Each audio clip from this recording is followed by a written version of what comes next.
सत्यार प्रकाश में कोई भी ज्ञान ऐसा नहीं जो समाज में अप्लीकेबल हो सके, और वेदों के अनुसार एक भी थ्योरी नहीं उन महापुरुष की। और मैं ऋषि उत्तर परमात्मा की वो वाणी स्पष्ट हो जाती है। निरंजन धन तेरा दरबार, जहाँ तनिक नहीं न्याय विचार। और पाखंडी की पूजा जग में संत न कह लबाड़, अज्ञानी को परम विवेकी। ओहो, इस अज्ञानी को नको मैं ऋषि, और ज्ञानी को मूढ़ गंवार। कबीर परमेश्वर को नको तो अनपढ़ था, वो क्या जाने, वो तो अशिक्षित था। वो तेरा गजब है। अब इन शिक्षितों की देख लो कारण में, ये देखो अथ पंचम अध्याय प्रारंभ, 5वां अध्याय यजुर्वेद का। इसमें प्रथम मंत्र में ही लिखा अग्ने तनुरसी विष्णुवे तवा सोमस्य तनुरसी। 2 बार ठोक कर गवाही दे रखी है। अब इसका के अनुवाद किया स्वामी जी ने, हे मनुष्यो तुम लोग जैसे मैं जो हवि अग्नि, अग्नि का अर्थ के कर दिया स्वामी जी ने, अपनी उस अज्ञान थ्योरी को, उस रोंग थ्योरी को, उस कति अज्ञान सोच को कि भगवान निराकार है जो सत्यार प्रकाश में लिख चुके हैं, उसको ऊपर रखने के लिए अनुवाद सत्य वेदों के अर्थों का भी अनर्थ कर डाला। अब देखो, हे मनुष्यों तुम लोग जैसे मैं जो हवि अग्नि माने बिजली प्रसिद्ध रूप अग्नि के, तनु माने शरीर के समान असी माने है।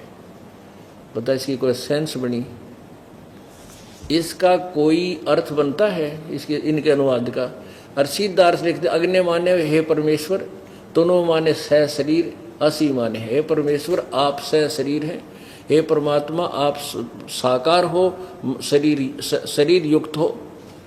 अग्नि माने परमेश्वर लिख दो, यहाँ पर कुछ भी नहीं चेंज करना हमने। ये देखो ये अग्नि यहाँ लिख दे, हे मनुष्य नहीं हे परमेश्वर, हे अग्नि माने हे परमेश्वर आप, तनु माने सह शरीर, असी माने है आपका शरीर है। बस हे परमेश्वर आपका तनु माने शरीर, असी माने है, नथिंग एल्स। ये आगे देखो, विष्णुवे तवा सोमस्य तनुरसी, सोम माने परमेश्वर जगदीश्वर। इन्होंने स्वयं इस 5वें अध्याय के और 5वें अध्याय के 37वें श्लोक में खुद लिखा कि सोम माने परमात्मा। ये देखो 5वां अध्याय और श्लोक नंबर 35 में सोम माने ऐश्वर्य देने वाले जगदीश्वर, सोम। अब संस्कृत जिसने थोड़ी सी भी आवा है ना, वो भी बना देगा इसका अर्थ।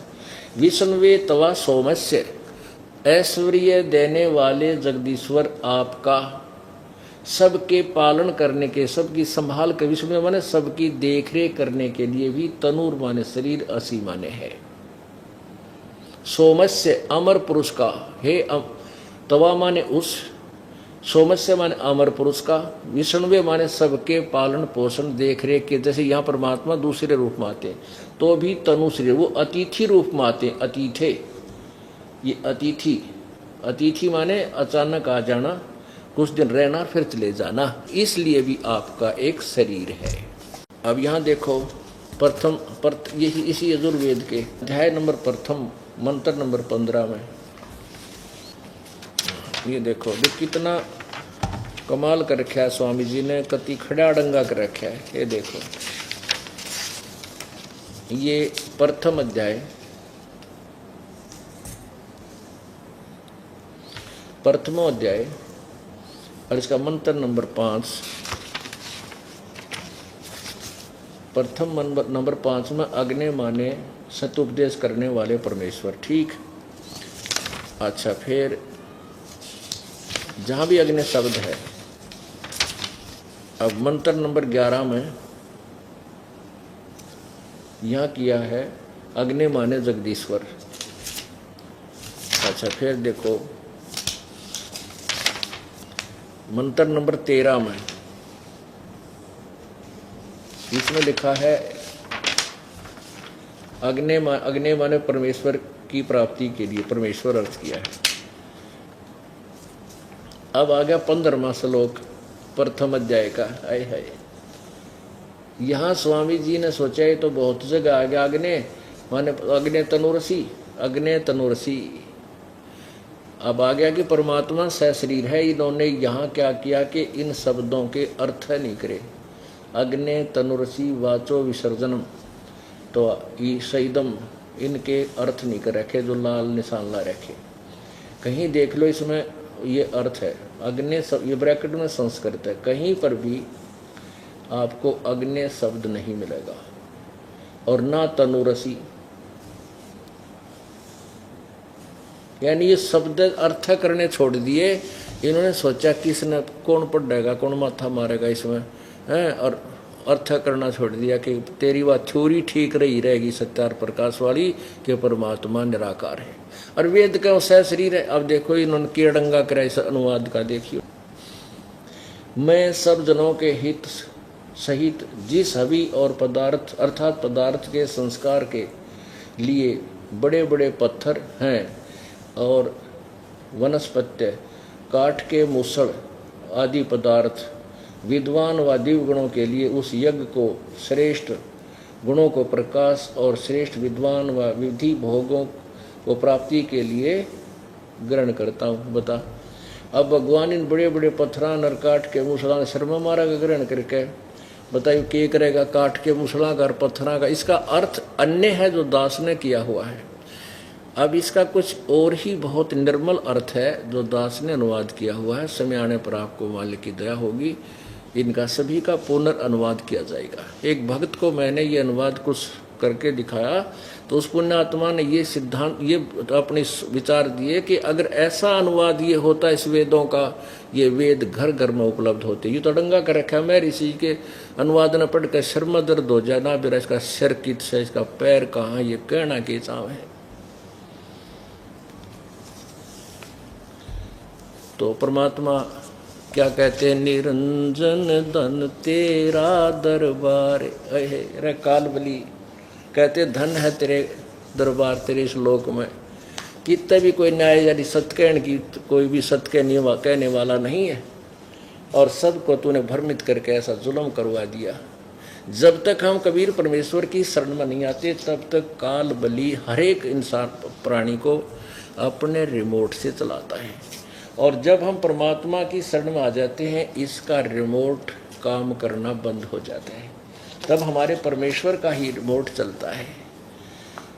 नहीं, परमात्मा कहते हैं ब्रह्मा का आसन खिसक गया जब सुनी काल की गाज। जब काल दहाड़ा ना अपने उस 21वें ब्रह्मांड तय, ब्रह्मा जी का आसन भी कांप गया था सारा। इतना भयंकर जो है ना इसका रौब है इनके ऊपर, कबीर परमेश्वर के सामने जिसकी पार नहीं बसाती।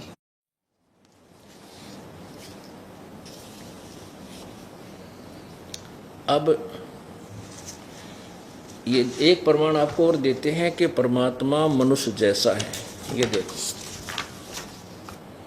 ऋग्वेद मंडल नंबर 1 जो महर्षि दानद ने अनुवाद किया है, सूक्त नंबर 31 मंत्र 17 में उसने स्पष्ट लिखा है कि परमात्मा मनुष्य जैसा है, मनुष्यवत। ये देखिएगा ऋग्वेद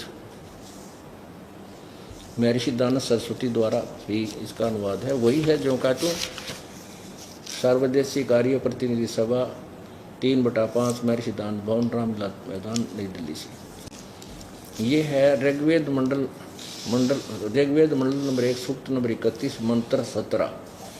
इसमें संस्कृत में है कि मनुष्यवत अग्नि। मनुष्यवत अग्नि स्वामी जी ने अनुवाद करना शुरू किया। मनुष्यवत, ये देखो मनुष्यवत, मनुष्य के जानने के आने के समान। इसका अर्थ है मनुष्यवत का अर्थ होता है मनुष्य जैसा, और ये मनुष्यवत अग्नि ये अनुवाद ऐसे होता है, इसका संधि छेद ऐसे होता है। देखिएगा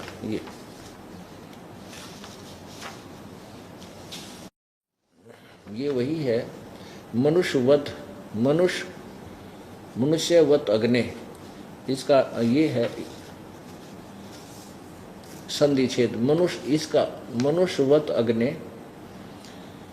मनुष्य, ये ऐसे संधि छेद बनता है इसका। ये देखिएगा इस मनुष्यवत अग्नि का संधि छेद जो किया जाता है, जैसे ये यहाँ पर लिखा है मनुष्यवत अग्ने, इसका संधिच्छेद बनता है मनुष्यवत अग्ने।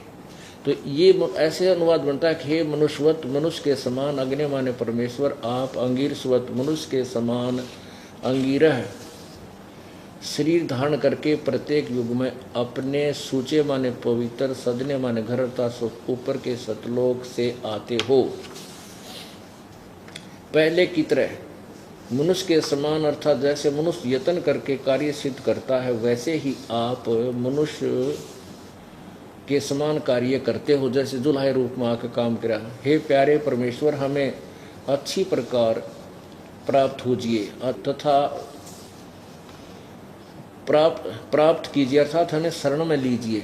इस काल लोक से बाहर, बहिर्समन बाहर सतलोक में अपने जन को अर्थात अपने भक्त को देव स्वरूप अर्थात अच्छी आत्माओं में स्थायी रूप से प्रतिष्ठित कीजिए। इसका ये अर्थ बना है कि हे परमात्मा, आप हे मनुष्य जैसे भगवान, आप जैसे पहले आते रहते पूर्ववत उसी तरह फिर आइए और हमें प्राप्त होजिए, यानी हमें शरण में लीजिए और हमें वहाँ अपने उस जो पहले आत्मा रह रही है आपके लोक में, उन्हीं में जाकर के पुण्य स्थापित कर दीजिए। अब स्वामी जी ने केड़ंगा करा, देखो मनुष्यवत अग्नि, इसका सीधा अर्थ बना है हे परमेश्वर जैसे मनुष्य जैसे भगवान नर नारायण। ये कहते हैं सूचे पवित्र, अंगीरा मन प्राण के समान धारण करने वाले, अग्नि विद्या के सर्वत्र व्यापक सभासद अध्यक्ष, अग्नि माने हडंगा कर दिया सभा अध्यक्ष। आप मनुष्यवत, मनुष्यों के, मनुष्यवत संस्कृत मनुष्यवत है, मनुष्य जैसा होना चाहिए, मनुष्यों के जाने आने के समान। वाह और तेरा गजब हो। जब मनुष्यवत माने मनुष्यों के समान, अग्नि माने परमेश्वर, मनुष्यवत अग्नि है मनुष्य जैसे भगवान। अंगिरस माने शरीर, तो ये परमात्मा स शरीर, अंगिरसवत माने स शरीर, शरीर व्याप्त प्राण वायु के सदृश, राज्य मकरम व्यापत पुरुष के तुल। वाह वो तेरा गजब हो। ये अब ये कर रखा है इसने डंगा, इसने वाह का अर्थ होता है या तो यू या तो यानी कोई सिर पैर नहीं इसका। अब ये दर्द हो रहा है उनके जो इन सत्यार प्रकाश और वेदों ने बेच कर रोटी खा रहे हैं, अपने दुकान चला रहे हैं। उन्होंने ये क्रोथा कांड करवाया। उन्होंने सोचा था रामपाल ने मार दो और इसका आश्रम लूट लाट कर नष्ट कर दो, इसका यो प्रचार चला नहीं। ये तो भूल गए इस बात ने। जिस तरह आंधा गधा रेल की लाइन पर खड़ा होकर और रेल के लात मारे भगवान के मार्ग में, और जो बाधा करे वो तो अंधा गधा है भाई, वो टुकड़े टुकड़े कर देगी वह रेल आवेगी जो, क्योंकि उसका मार्ग है वो, तो उसके सामने किसकी पैर पसा वो बकवाद करें खाम का। तो ये परमात्मा का मार्ग, इसका जो भी अड़ेगा उसकी बिरान मट्टी हो जाएगी। और देख लेना ये पूरे विश्व में जाएगा। बोलो सतगुरुदेव। परम पिता परमात्मा सारी सृष्टि के रचनहार कुल मालिक कबीर परमेश्वर जी, कबीर देव जी इस काल के लोक में आते हैं और अपनी प्यारी आत्माओं को जो काल के जाल में फंसी हुई है उनको यथार्थ ज्ञान बता के, तत्व ज्ञान बता करके अपने ही लोक में, सतलोक में ले जाने के लिए प्रेरित करते हैं। जिसमें परमात्मा आते हैं, परमेश्वर कबीर जी चारों युगों में आते हैं और उस प्रत्येक युग में एक नाम से वो सुप्रसिद्ध रहते हैं। उसमें वो एक जन साधारण जैसी भूमिका, एक जन साधारण जैसी लीला करते हैं, भूमिका करते हैं। उसमें वो स्वयं एक भक्त की भूमिका भी करते हैं, एक तत्वदर्शी संत का रोल भी करते हैं और वो भगवान भी होते हैं। भगवान तो होते ही होते हैं। सतयुग में सत्सुकृत नाम रहा था प्रभु का, और प्रत्येक युग में ऐसे ही आते हैं। एक नवजात शिशु का रूप धारण करते हैं और किसी सरोवर में कमल के फूल के ऊपर विराजमान हो जाते हैं। और प्रत्येक युग में ऐसे ही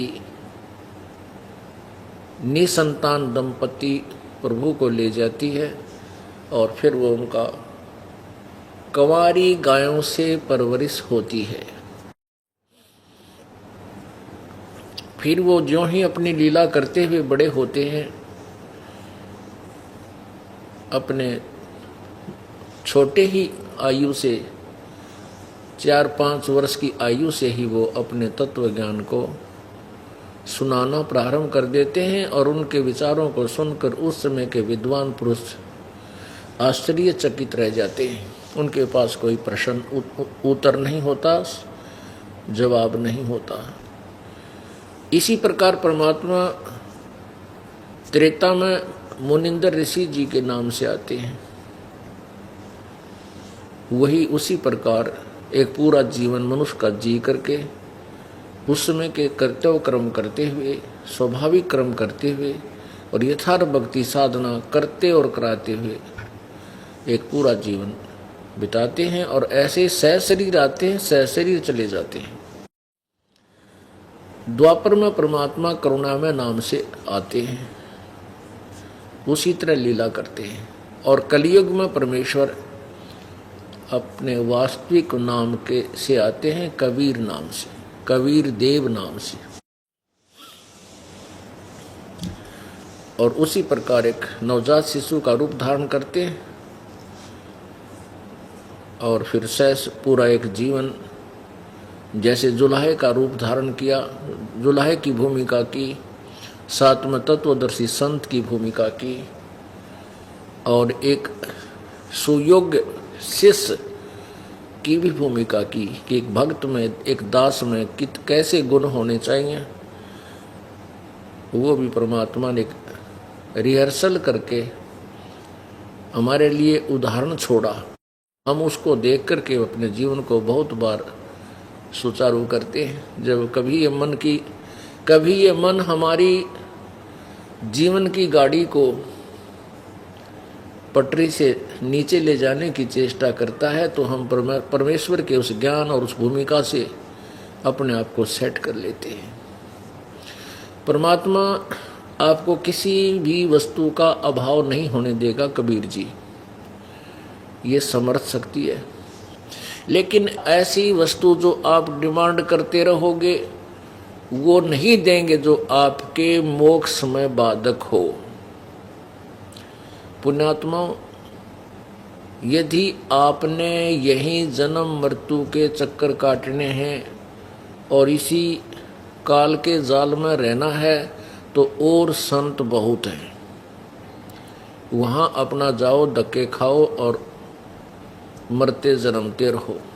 ये यहाँ केवल हमारा मूल उद्देश्य ये है कि आपका जन्म मृत्यु का रोग यूं सदा के लिए कटे। उसके लिए आप जी को परमेश्वर के प्रत्येक नियम का पालन करना होगा।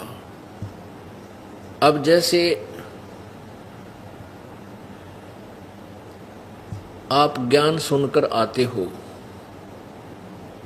10% भक्तजन केवल यही सुनकर आते हैं कि वहां पर सब दुख दूर होते हैं। बहुत ही अच्छी बात है, क्योंकि ये बिल्कुल सत्य है कि यहाँ पर सब दुख दूर होते हैं। लेकिन एकाध दुख ऐसा होता है जो परमात्मा दूर नहीं करेंगे,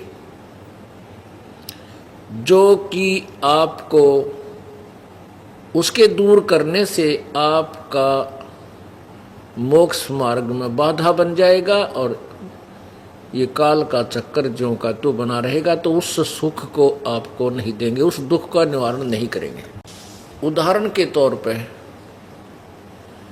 जैसे कोई निसंतान है, वो यहाँ केवल संतान के लिए ही आता है।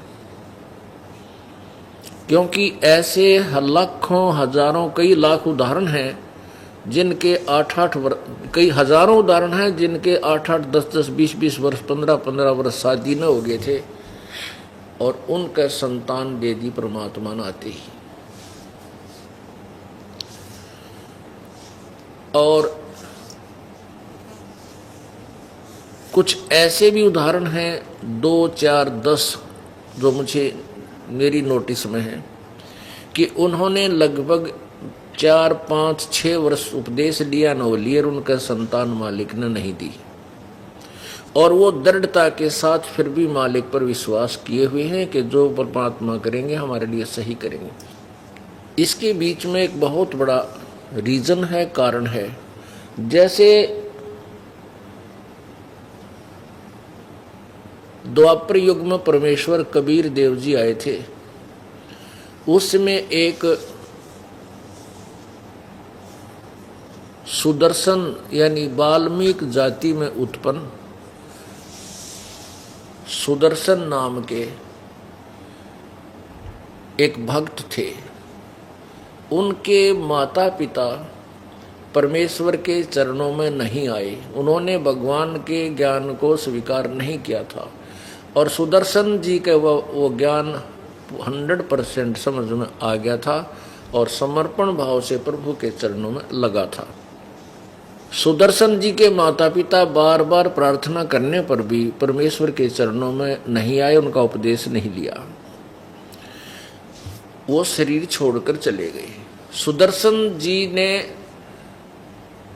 परमात्मा से एक ही प्रार्थना की रह रह कर कि परमात्मा मेरे माता पिता बहुत ही नेक आत्मा थे और वो शास्त्र विरुद्ध साधना भी करते थे, आपके ज्ञान को उन्होंने स्वीकार नहीं किया। प्रभु आप किसी जन्म में जब भी उनको मनुष्य जीवन मिले आप अपने चरणों में लेना। अब तो वो नहीं मान पाए, दुर्भाग्य था उनका। ये कई बार प्रार्थना की, परमात्मा उनको कहते रहे कि सुदर्शन आपका और आपके माता पिता का इतना ही संयोग था, आप चक्कर में क्यों पड़ रहे हो, वो अपने कर्म पाएंगे, आप अपने कर्म बनाओ। तो कुछ दिन वो चुप रहता था, लेकिन फिर भी वह कमजोरी रह रह कर उदय हो रही थी। परमात्मा ने सोचा कि ये नालायक माँ बाप के ममता में यो भी काल के जाल में पांव फंसाए रह जाएगा, ये भी पैर फंसा लेगा। तब परमेश्वर ने कहा था बेटा चिंता मत करे, तेरे माता पिता को मैं पार कर दूंगा। जब परमेश्वर के मुखारविंद से ये शुभ वचन सुने तो वो निश्चिंत हो गया कि अब प्रभु ने वचन दे दिए हैं, अब उनका कल्याण होगा ही होगा। तो इस प्रकार उस सुदर्शन जी का सतलोक गमन हुआ, नहीं तो उस ममता व सतोगुण का जो प्रभाव है वहां तक काम कर रहा था और उसको भी फंसा लेता जब समर्थ शक्ति अपने तरीके से उसका वो टेंशन खत्म ना करते। परमात्मा के पास हर तरह के तरीके हैं, वो ना जाने कौन सी विधि से कौन सा आपका दुख निवारण कर देता है। तो उसके बाद सुदर्शन जी का हृदय में पूर्ण रूप से ये हो गया कि तेरे माता पिता अवश्य पार होंगे। अब वो सुदर्शन के माता पिता कलयुग में उनका जन्म हुआ तो उस समय उनका योग उनके जो है प्रारब्ध में संतान नहीं थी। परमात्मा चाहते तो उनको संतान के ना जाने कितनी दे देते हैं, लेकिन उनका मोक्ष करना था, वचनबद्ध हो चुके थे। इसलिए परमेश्वर ने उनके भाग में थी नहीं और परमात्मा ने भी उसको संतान नहीं दी। उनको स्वयं ही संतान रूप में बनकर उनके घर पहुंच गए और उन पुण्यात्माओं का कल्याण किया। पुण्यात्माओं, यहाँ जिसका भी जो संयोग है पुत्र या पुत्री का, ये पिछला कोई लेन देन है। ये सत्कर मान लेना। एक कथा हम सुना करते थे जो आज बिल्कुल सत्य नजर आती है कि दो भाई थे किसान, और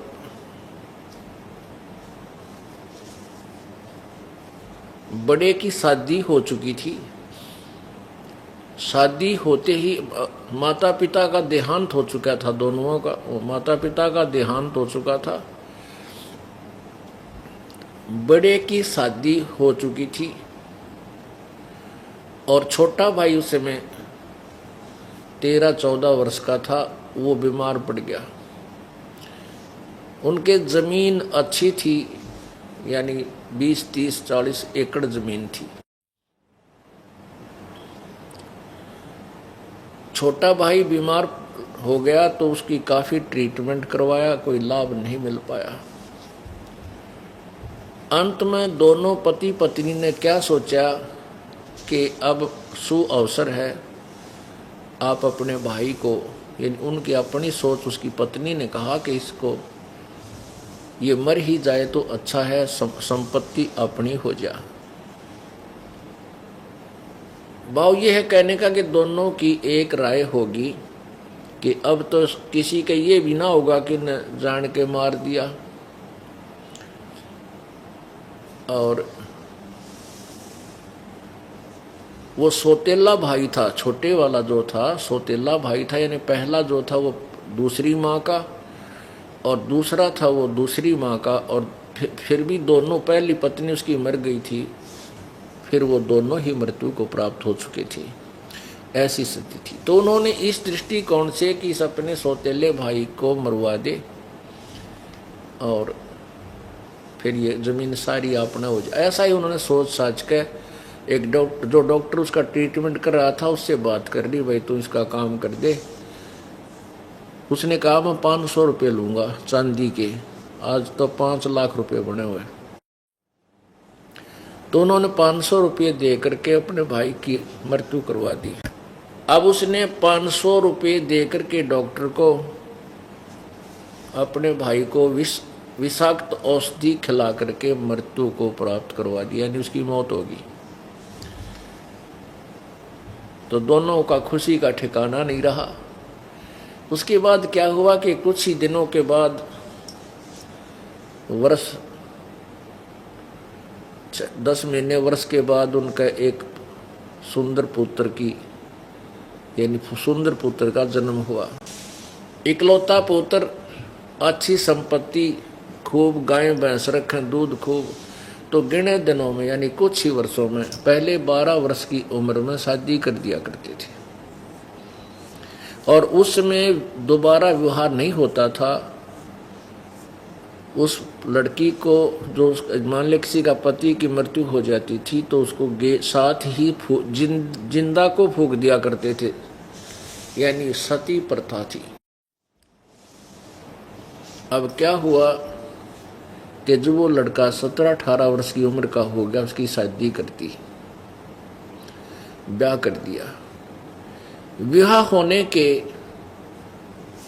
तुरंत ही बाद वो लड़का बीमार हो गया, और इतना बीमार हो गया, इतना उसको भयंकर रोग हो गया कि कहीं इलाज नहीं हो पाया। मुंह मांगे पैसे, यानी जिस भी वैद्य ने जो भी कीमत कही वही दे दी, और के जैसी भी कॉस्टली से कॉस्टली मेडिसिन वो लाने के लिए कहा उसने वही बता दी, पैसे दे दिए। फिर जंतर मंतर करने वालों के पास खूब लौटे, झाड़े झूड़े लगवाने वालों के पास भी खूब ठगाए। कहने का भाव ये है कि उनकी आधी जमीन उन्होंने बेचनी पड़ी, सेल करके उस बच्चे की बीमारी पर लगा दिए। जब वो आधी जमीन बिक चुकी तो वो लड़का एक दिन अपने पिता से कहने लगा, जो दुखी हुआ बैठा था उस बीमार बच्चे के पास, वो लड़का कहने लगा कि भाई साहब, अब मेरा और तेरा हिसाब बराबर हो चुका है। अब मेरे तेरी तरफ कफन के और लकड़ियां के पैसे शेष रह रहे हैं, उनकी तैयारी कर ले, मैं अब जा रहा हूं। तो वो एकदम सहम गया कि यह आवाज आवा है जैसे बड़ी कड़ाके की, और ये मुझे भाई कह रहा है ये लड़का। तो उसने पूछा कि बेटा मैं तेरा बाप हूं, भाई नहीं हूं तेरा। पहले तो उसने सोचा कि देव बच्चा बीमार ज्यादा है, पहचान ना रहा हो। तो वो कहने लगा कि मुझे सब पता है, तू मेरा के है, बाप से या भाई है, मैं खूब जानता हूं। मैं तेरा वो भाई हूं जिसने जिसको तूने जहर दिलाकर मारा था, और भाई तेरा मेरा हिसाब बराबर हो लिया। तूने इसी लालच में मुझे मरवाया था कि आधी संपत्ति है या भी तेरी हो जा, पर वो मैंने अपनी पूरी कर ली। अब वो करे हुए का कर्म अब सामने आ गया, उसको स्पष्ट दिखाई दे रहा था। अब वो आंखों में पानी भर कर कहने लगा, भाई इस दुष्ट पापी ने जो कर्म पाप किया था वो मेरे आगे आ गया, जो मेरा किया हुआ दुष्कर्म था वो मेरे सामने आ गया। भाई ठीक है, एक बात और बता दे भाई, मेरा तो पाप ठीक है मेरे सामने आ गया कि मैंने तेरे को जहर देकर मारा, और वह संपत्ति जिसके के लिए मैंने तुझे मारा था वह भी गई। मेरा तो किया कर्म सामने आ गया, पर ये एक बात बता, जो तेरी वधू है, तेरी पत्नी है, इसने के पाप कर दिया, ये तेरे साथ जिंदा जलाई जाएगी। तब उसने बताया कि वो वैद्य कहाँ है जिसने मेरे को जहर दिया था। उसने कहा कि वो तेरे से 2 वर्ष के बाद उसकी मृत्यु होगी थी, कि वही मेरी पत्नी रूप में आया है, अब यो जिंदा फूकी जाएगी, वही दुष्ट जिसने मुझे जहर दिया था। तो पुण्यात्माओं, परमात्मा कहते हैं एक लेवा एक देवा दूतम, कोई किसी का पिता नहीं पूतम। ये ऋण संबंध जुड़ा एक ठाठा, अंत में सब 12 बाटा। तो जो संतान आपको प्राप्त है ये आपके पूर्वले संयोग से है, पूर्व जन्मों के संयोग से है, और अंत समय में ये सब 12 बाट हो जाते हैं। 12 बाट मैंने अपनी अपनी दिशा को चले जाते हैं। जैसे एक ही परिवार में एक सदस्य उपदेशी है, बाकी नहीं है, तो जो उपदेशी नहीं है वो तो ना जाने कहाँ जाएंगे। कोई गधा की जो नहीं पाएगा, कोई अच्छा पुण्यकर्मी है तो स्वर्ग चला जाएगा कुछ समय, और पाप कर्मी ज़्यादा हैं वो नरक में चले जाएंगे। यानी 12 बाट अपने अपने कर्म आधार पर ना जाने कहाँ जा करके फिर पुनः जन्म इनको प्राप्त होगा। तो परमात्मा भी कहते हैं, मात पिता तेरा कुटुंब कबीला यो कोई दिन का मेला रे, यही मिलाया यही बिछुड़ जा जागा हंस अकेला रे। इस दृष्टिकोण से परमात्मा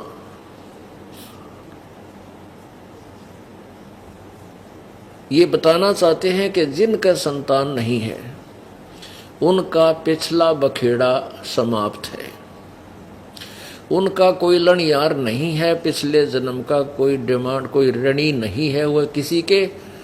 अब वो चाहते हैं कि हम ऋणी हो जावा, परमात्मा नहीं होने देगा। अब शुगर के मरीज को बताओ कौन चीनी खाने का अलाउड करेगा, डॉक्टर तो नहीं कर सकता।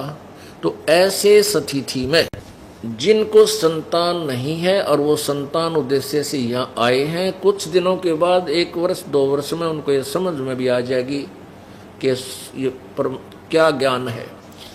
तो फिर उनको ये समझ लेना चाहिए कि यहाँ भी अगर संतान नहीं है तो पृथ्वी पर कोई संतान दुनिया भी नहीं है आपको। इसलिए परमेश्वर के चरणों में समर्पण कर देना चाहिए, प्रभु जैसे आप रखो ऐसे ही ठीक है, अपना पीछा छुटवा लो। फिर क्या होगा, मान लीजिए वो यहाँ से छोड़कर कहीं चले जाएंगे, फिर यू काल उनकी केद रुकती करेगा, लोरे तो मिलने को नहीं, संतान तो मिले को नहीं, अगर यहाँ नहीं मिलेगी तो क्या होगा उनके साथ में। अंत समय में वो संतान की तरफ में मर जाएंगे। कैसे होगी दुर्गति उन लोगों की? पहले समय में तो एक दूसरे की शर्म लाज बहुत गणी थी। मान ले किसी का भाई का या बहन का कोई बच्चा गोद ले भी लिया तो वो थोड़ी बहुत सेवा कर दिया करता था बुढ़ापे में। और आज तो कति भट्ठा बैठ रहा है, वो किसी की मान ले किसी की के पुत्र को गोद ले लेंगे और जब वो बूढ़े होंगे वो कोई ना सेवा करे, सेवा नहीं बन सकती, क्योंकि वो पाप, जैसे मान लिया अच्छे भी कोई मिल गए बच्चे और उनका जो पीड़ा हो रही है, दर्द है, वो तो उन्हें भोगना ही पड़ेगा। बच्चे हैं वो बैठकर रो सके हैं, दुख में दुखी ही हो सकते हैं, उसका उस किए हुए पाप का बंटवारा नहीं कर सकते। दूसरी बात उसके मन में क्या आवेगी, जो गोद ले रखा होता है वो लड़का चाहे कितनी सेवा कर ले और उसकी पत्नी भी कर लो, लेकिन उनका पेटा नहीं भरे। उनके मन में नहीं होगी जब मेरा पुत्र होता तो आज मेरे इतनी सेवा करता है, क्या मुझे इतना दुखी होने देता। कहने का भाव ये है कि अंतिम समय में भी वो पुत्र यानी संतान प्राप्ति की डिमांड में मर जाते हैं। फिर यू काल उनको क्या देता है, सुअर सूरी बना देता है। उस बहन को फिर सुअरी बना देता है। कहता ले तेरी डिमांड संतान की थी, 18 पैदा कर एक सीजन में, अब 9 बिरान माटी करेगा उसकी, ले 18 जाम ले तना संतान की भूख थी ते। तो पुण्यात्मा ये समय दिया प्रभु ने, ये तत्व ज्ञान दिया परमेश्वर ने, इसके आधार से इसके रोशनी में इस काल के कांटा ते निकल इधर उधर होकर अपना भाग लो, सतलोक की तरफ दौड़ लगा दो। दे तो भला परमात्मा की रजा है, उसके बच्चे को हम पाल पोष देंगे। और मान ले हमें नौकरी नहीं देता किसी बच्चे की तो कोई बात ना, अपना कल्याण करवा के और पीछा छुड़वा लो। तो परमेश्वर प्रत्येक युग में आते हैं, अपने इस तत्व ज्ञान को स्वयं ही समझा बुझा के अपने बच्चों को यहाँ से हलाते हैं, यहाँ से उनको काल के जाल से निकालने के लिए तैयार करते हैं।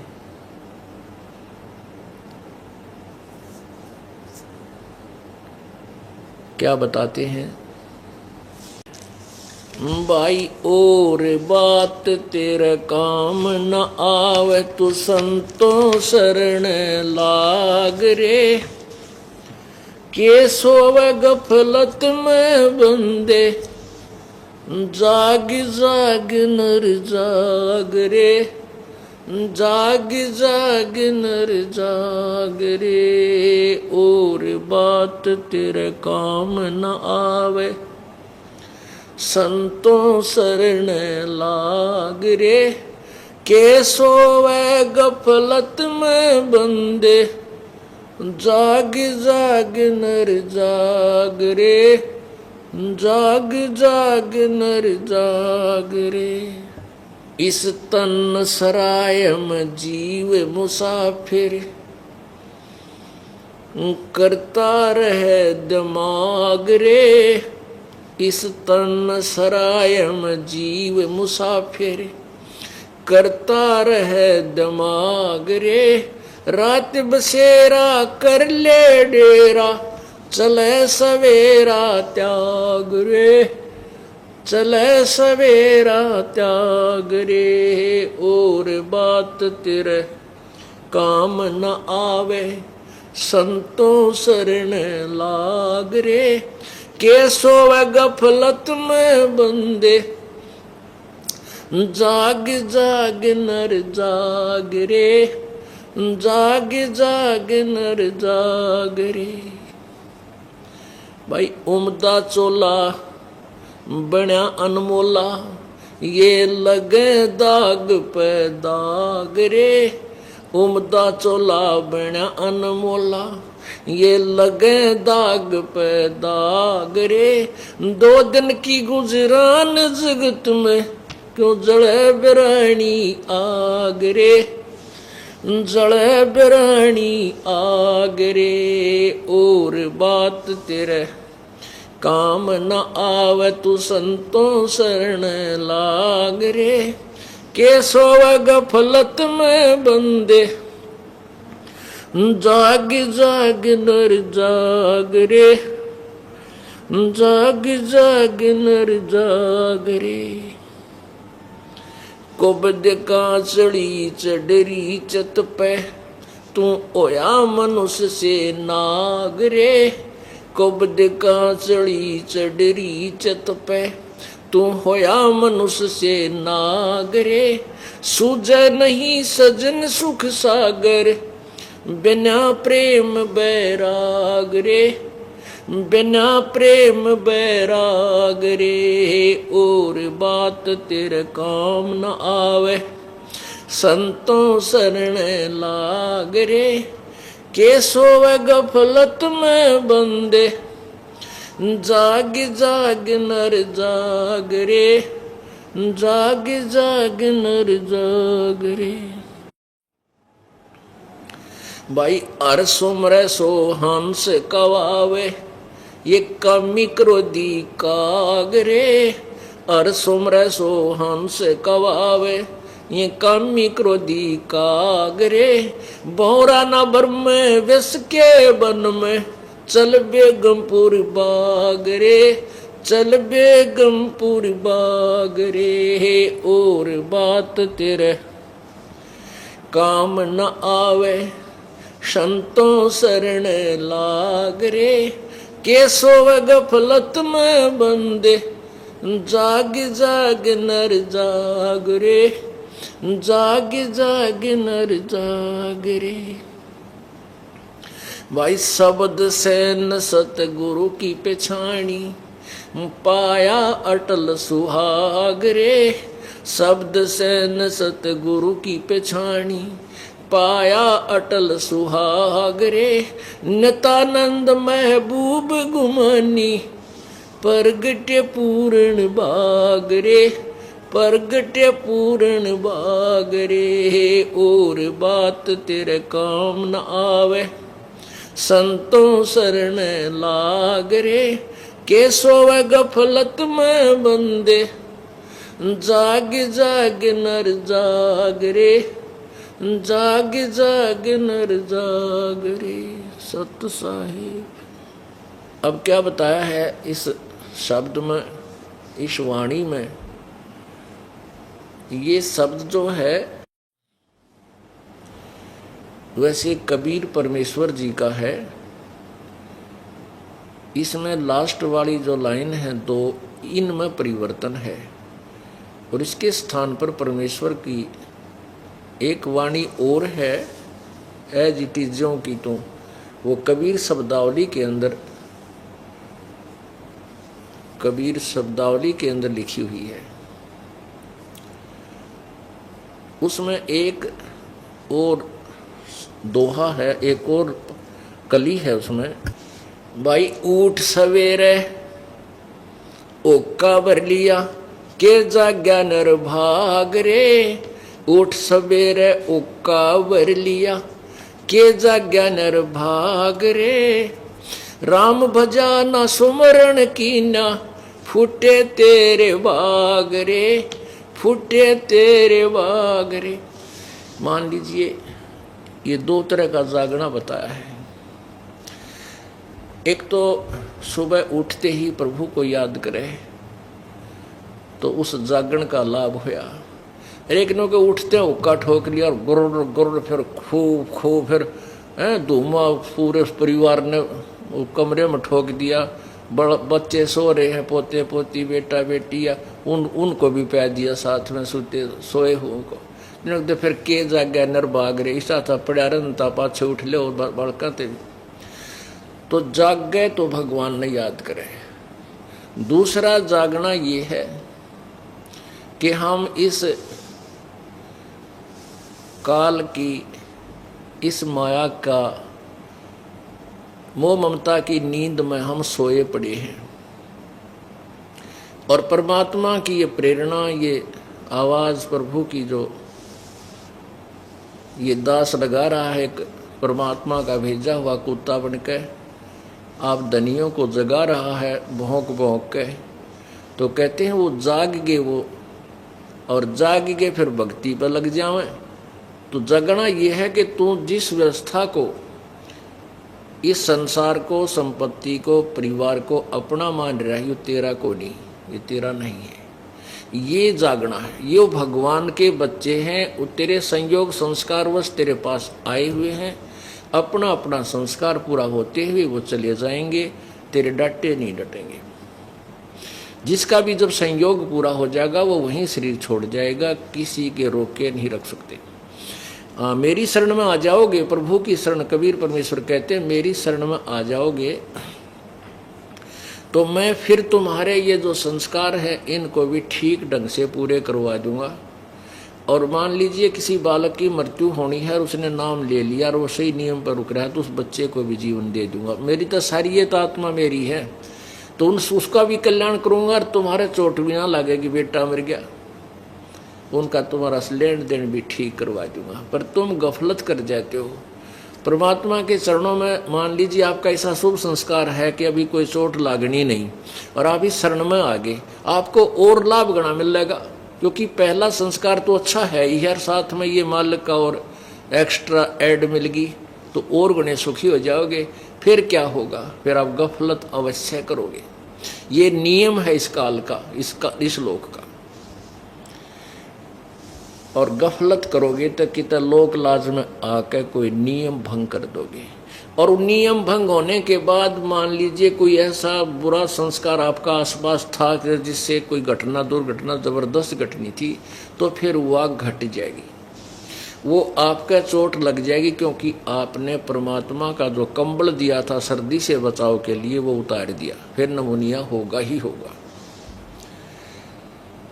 तो परमेश्वर क्या कहते हैं कि ऐसा जो आपको दुख निवारण नहीं करूंगा जिससे तेरा मोक्ष मार्ग में बाधा बढ़े। इसलिए परमात्मा हमें क्या याद दिलाते हैं कि तुम एक डिमांड और कर लियो, कहते सुख के माथे पत्थर पड़ो, जो नाम हृदय से जावे, बलिहारी उस दुख के जो पल पल नाम रटावे।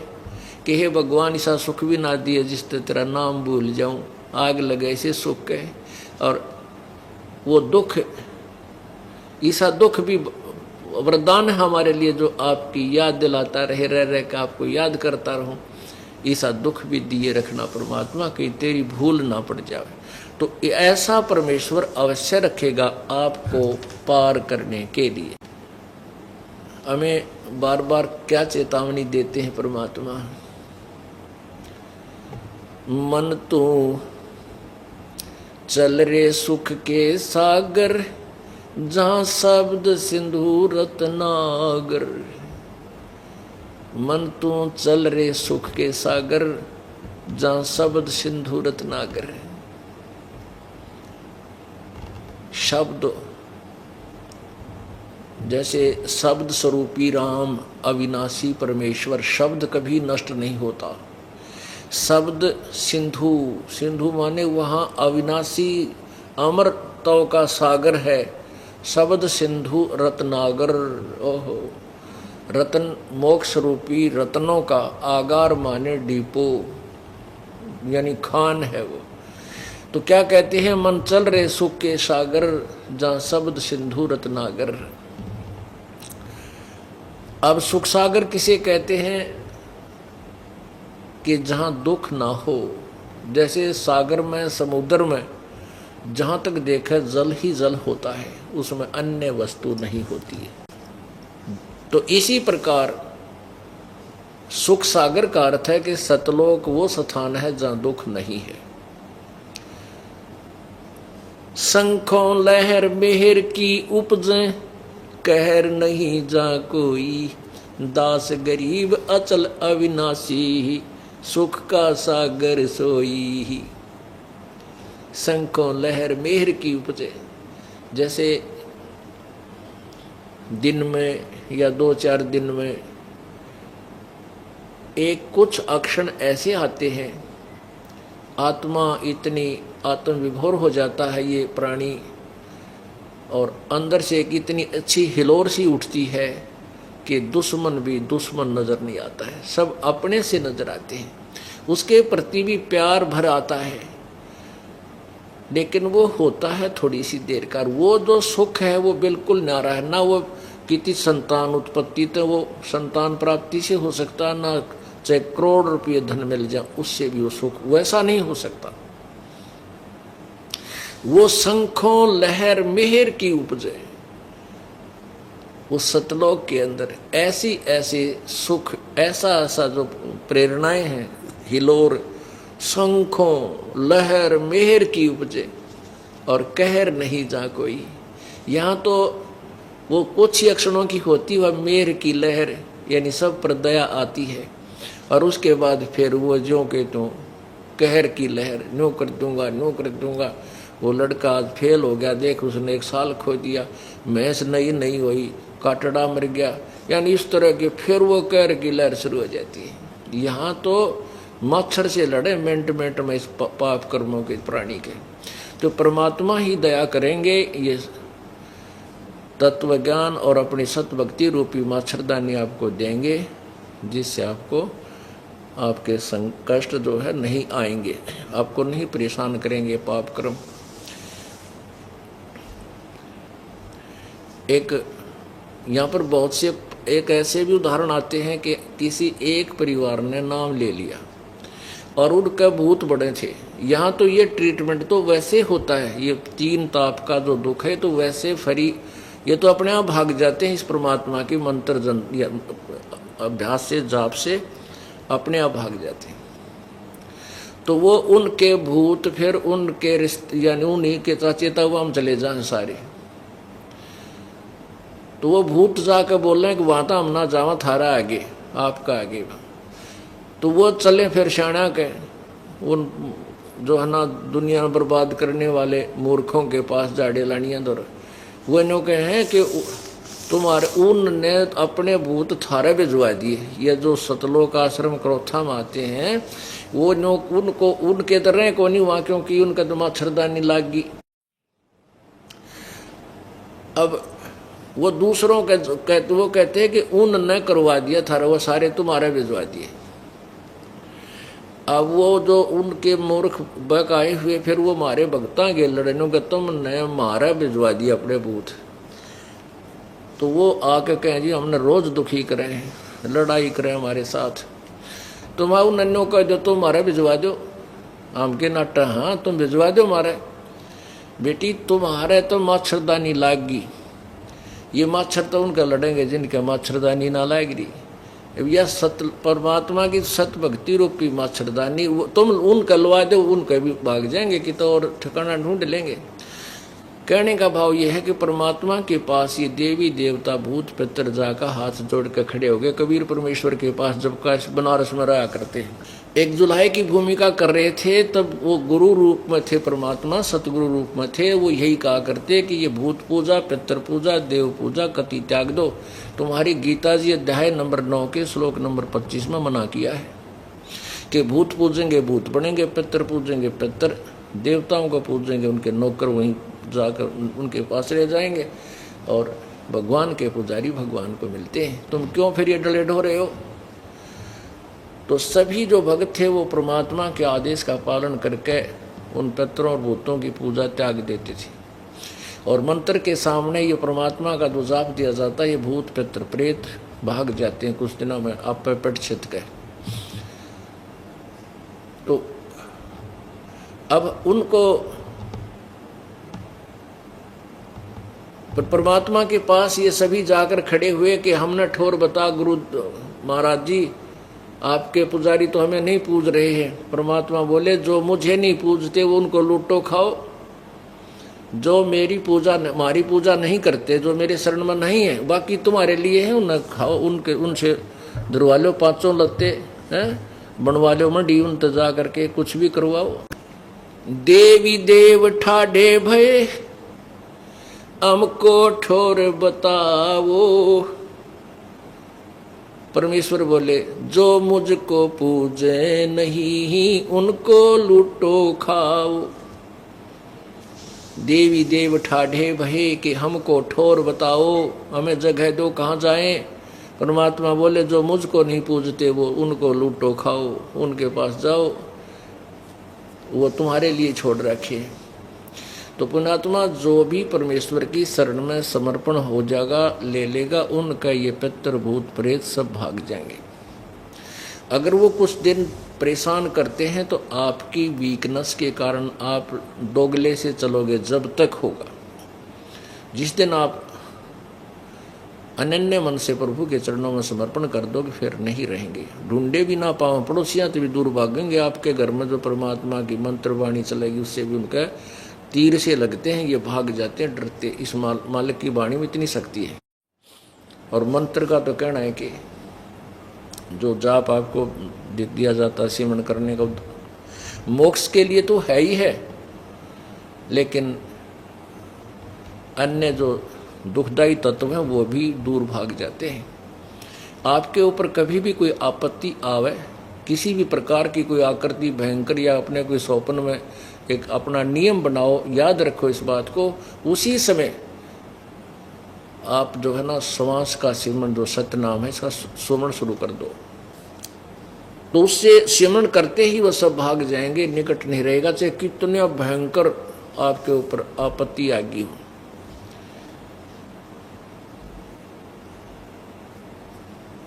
इस प्रकार यहां भी परमात्मा कहते मेरी शरण में आ जाएगा तो तुझे ये तो सुख दूंगा ही दूंगा और मोक्ष दूंगा। तो क्या कहते हैं, शंखों लहर मेहर की उपजे कहर नहीं जा कोई, दास गरीब अचल अविनाशी सुख का सागर सोई। तो उस सुख सागर यानी सतलोक में चलवा ना मृत्यु है ना बुढ़ापा है, और न ही कोई रोग है, ना कोई कैंसर है, ना कोई एड्स है, ना कोई किसी प्रकार का और पेट में दर्द हो, ना कोई बीपी लो ना आई हो, ना कोई शुगर बने। ऐसा अच्छा शरीर हमें मिलेगा वहाँ पर जो बिल्कुल उसमें कोई डिफेक्ट नहीं होता, कोई रोग नहीं होता। पुण्यात्माओं अपनी मृत्यु तो होगी, इसमें तो नो डाउट, मृत्यु तो होगी ही होगी, 10 दिन आगे पाछा होगी। लेकिन मृत्यु के बाद हमने वापस यही आना है तो यह सांग फेर पाओगा, यही प्रोसीजर फेर है। अब तो और बुंडा काम हो रहा है, बच्चा 3 साल का होया ना, और इतना बड़ा बैग उसकी कमर पर टांग कर 25 बुक डाल कर चल बेटा स्कूल में है, और उसका याद हो कर देना तो ट्यूशन ला दो। अब कभी फेल, कभी पास, कभी बीमार, कभी कुछ, फिर मर पड़ कर ब्याह हो गया, ब्याह होने बालक कोई मर गया, कोई बच गया है, और किसी की नौकरी ना लगी, किसी की कोई विधवा लड़की विधवा होगी, यानी ये बिरान माटी फिर शुरू। मनुष्य जीवन तो हो गया, इसमें सुख को नहीं। और जय फिर इस 84 लाख खड़े कोलों में पड़ गए, गधे कुत्ते सुअर में, फिर सुख नाम की बात कहाँ, बाट कहाँ देखा। हम तो वैसे तो सुख यहाँ भी नहीं है, पर इस झूठे सुख को हम सुख मान रहे हैं। झूठे सुख को सुख कहे ये मान रहा मनमोद, ये सकल चबीना काल का, ये काल का आहार है सभी। और कुछ मुख में कुछ गोद, किसी को आज खा लेगा, बाकियों को सपेर रख रहा कल के लिए। तो इसने एक को भी नहीं छोड़ना, सबको खाना, चाहे राजा है चाहे रंग। हाँ, कबीर परमेश्वर की शरण में जो इस दास के मंत्र के साथ लगे हुए हैं उनको काल नहीं खा सकता, उनके निकट नहीं आएगा, उनको तपस्या पर नहीं जाना, ना वो कुत्ते गधे सुअर बनेंगे। सतगुर के उपदेश का सुनिया लाया एक विचारे, जय सतगुर मिलते नहीं हम जाते नरक दुआरे। नरक द्वार में दूत सब ये करते खेचा ताने, उनसे कभू ना छूटते फिर फिरते चारों खानी। ओए होए, 4 खाने में भरमते कभू ना लगते पारे, सो फेरा सब मिट गया हमारे सतगुर के उपकार। ओए होए, यदि अब कहते अब दिमाग में आवा ये बातें, अब माइंड काम करे हमारा, जय मालिक ना मिलते, ये सतगुरु ना मिलते, के बिरान बैठी होती। ओए होए, आपको एक थोड़ा सा ट्रेलर दिखाता हूँ। ऐसे साधक जो वेदों अनुसार साधना करने वालों की क्या दुर्गति हुई। मैं एक महावीर जैन जी के का इतिहास आपको थोड़ा सा ट्रेलर दिखाऊंगा। समझदार को संकेत बहुत होता है। ये देखिएगा, एक बुक है आओ जैन धर्म को जाने। बुक का नाम है आओ जैन धर्म को जाने। धर्म मंच प्रश्न माला 3500 प्रश्न उत्तर। कौन बनेगा सबसे ज्ञानी। अणो हरि अनंताण अणाम, ये इनका कोई और सौदा है। प्रवीण चंद्र जैन M.A. शास्त्री, इसके दो, ये इसका लेखक है। खेल खेल में आओ जैन धर्म को जाने। लेखक प्रवीण चंद्र जैन M.A. शास्त्री, जम्बूद्वीप हस्तिनापुर। प्रकाशक है श्रीमती सुनीता जैन, जम्बूद्वीप हस्तिनापुर मेरठ। अब इसके 294 पृष्ठ पर ये देखिएगा। 293 पृष्ठ से शुरू करते हैं। विशेष प्रकरण आओ जैन धर्म को जाने 293 पर। श्री महावीर भगवान के अन्य कौन कौन से नाम हैं। अन्य 5 नाम है वीर, अतिवीर, संति, महावीर एवं वर्धमान। ये महावीर जैन के नाम हैं। यहाँ प्रश्न किया है, आप पे उत्तर दिया है कि श्री महावीर भगवान के जीवन का कथन कहाँ से प्रारंभ होता है। पुरूरा नामक भील की पर्याय से। एक पुरूरुआ नामक एक भील था वो पहले, उसके बाद पुरूरा भील कौन था, उसने क्या किया। पुष्कलावती देश की पुंडरीकिणी नगरी में एक भीलों का राजा था। उसने सागर सेन मुनिराज से मधमास मधु का त्याग व्रत लिया था, जिसे जीवन भर पर्यंत पालन किया। श्री महावीर भगवान का जीव पुरूरा भील की पर्याय से कहाँ गया। पहले सौधर्म स्वर्ग में एक सागर की आयु वाला देव हुआ। पहले स्वर्ग के बाद श्री महावीर भगवान का जीव किस पर्याय में गया, किस शरीर में गया।